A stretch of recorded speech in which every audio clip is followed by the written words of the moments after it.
कांग्रेस किसी भी समिट की विरोधी नहीं है, लेकिन मध्य प्रदेश सरकार ने अब शिवराज सिंह चौहान के नेतृत्व में 5 समिट की है।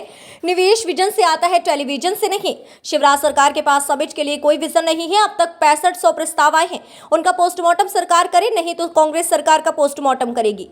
कांग्रेस पिछले 2.5 साल से ईमानदारी से विपक्ष की भूमिका निभा रही है। इन्वेस्टर समिट जब तक निवेश नहीं आएगा तब 4 लाख करोड़ का कर्ज नहीं चुका सकते, बेरोजगार दूरी नहीं हो सकती।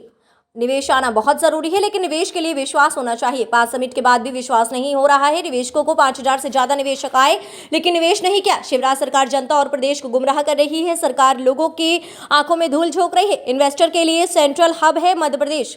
15 विदेश यात्रा की, 11 अरब की यात्रा खर्च। सीएम और अधिकारियों ने किया साउथ अफ्रीका पर 100 करोड़, दुबई पर 44 करोड़ रुपए खर्च, न्यूयॉर्क में 2 करोड़ 46, जर्मन में 65 लाख, कोरियन में 143 लाख, कुल मिलाकर 100 करोड़ से ज्यादा का खर्च। पुर्तगाल में 23 लाख रुपए होटल का बिल।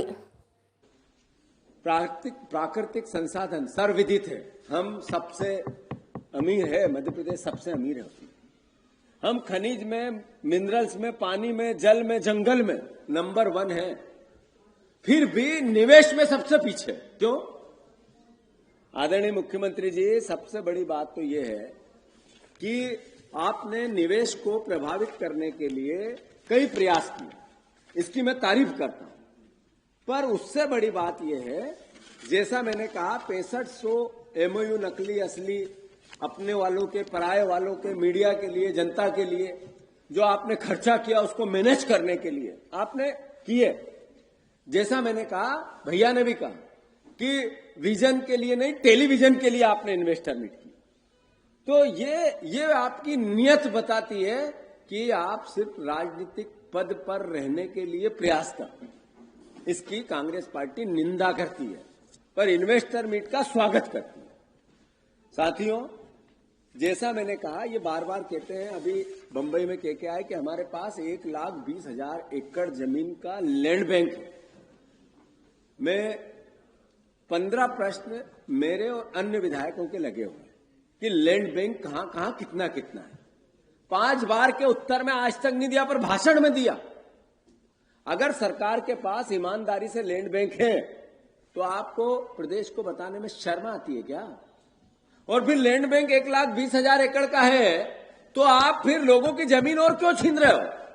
क्यों देवास में आपने एक पॉलिसी अडॉप्ट कर ली जिसमें आपने कहा कि लैंड पुलिंग एक्ट आएगा, जमीन हम लेंगे, डेवलप हम करेंगे, आधी किसान को देंगे। किसान नहीं चाहता। आप इंदौर में एक कॉरिडोर बनाना चाहते, इकोनॉमिक कॉरिडोर, उसमें जमीन किसान की स्कीम के तहत लेंगे और हम इन्वेस्टरों को आकर्षित करेंगे, रोड बनाएंगे और आपको हम जमीन दे रहे हैं, इसका प्रयास करेंगे। मुख्यमंत्री जी, ये जमीन है किसकी? ये उस किसान की है जिसके पूर्वजों ने पेट काट काट कर इस जमीन को संरक्षित रखा है, जिया है, भूखे मरे, फटे कपड़े पहने, शहर की आबादी की जो चकाचौंध है उससे दूर रहे, अपने बच्चों को पेट काट काट कर पढ़ाते रहे और फिर इस जमीन को बचा के रखा। आप नगर निगम एक्ट में बिना मुआवजे से जमीन छीनते हैं। गाइडलाइन जो भूमि अधिग्रहण अधिनियम का पूरा विवरण है, उसके विपरीत आप पूरा कार्य कृत करते हैं और फिर कहते हैं 1,20,000 एकड़ हमारे पास जमीन है। तो आप ऐसा प्रयास क्यों नहीं करते कि आपने चिन्हित कर दी जमीन, तो चिन्हित करने के बाद उस किसान से वो उद्योगपति आमने सामने आके जमीन ले लेगा। आप क्यों चाहते हैं कि मैं छीन के जमीन फ्री में दूं?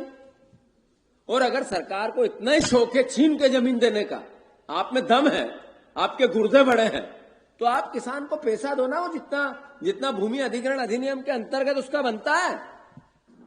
तो ये अन्याय क्यों? इसका भी कांग्रेस पार्टी विरोध करती है। साथियों, मुझे ये बात थोड़ी छोटी है इस वक्त, पर करना जरूरी है। प्रदेश की जनता को बताना जरूरी है कि मेरे मुख्यमंत्री ने पिछले 5 साल में इन्वेस्टर मीट या ग्लोबल इन्वेस्टर मीट की, इसके अलावा भी प्रयास किए। इसमें प्रयास क्या क्या किए? इन्होंने लगभग 9 जनवरी से 10 जनवरी तक